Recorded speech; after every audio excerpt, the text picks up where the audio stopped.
are ones where, they probably about sex or something that makes us uncomfortable. So we might even feel like, oh, I don't want to have this conversation.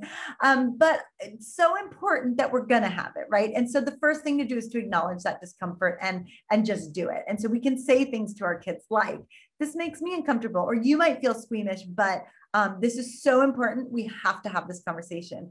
So for example, thinking about setting, right, and timing. So if our kid asks us a question, oh, where do babies come from, or something like that, or what does this mean?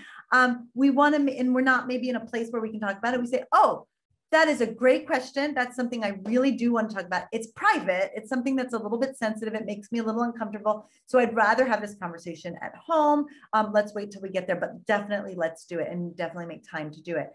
So, that's one way to kind of use the tone and the timing and the setting, to our advantage. But definitely acknowledging and saying, this can make me uncomfortable, but it's so important that we have this conversation, that we're on the same, level here, and that we understand one another, so that we will have it. And this is not the last time we will have it. We will continue to. You want to be honest and direct. That means not using funny words for things, like really using, body parts, and really understanding and teaching them respect of their bodies and others. Noticing how transitions as they grow and develop affect who they are, and naming that for them so that they understand.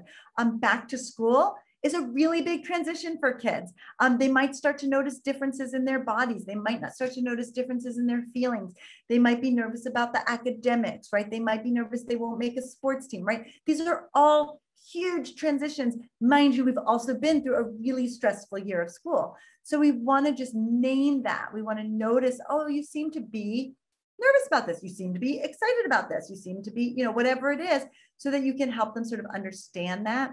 And then really talking about consent and permission. And so, we hear this in the news, and we think about like the big picture, sexual harassment. We think about, sexual assault, and we definitely want to talk about these things with our kids, but consent comes at a much simpler level.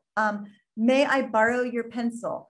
May I have a French fry off your plate? May I do this, right? We're showing respect, and we're asking for permission before we do things, before we touch our child, before, so they understand this is what is appropriate and what is expected of you when you're infringing on somebody else's space. So really talking about it at a simple level can help us to understand it at a much more important or bigger level, right?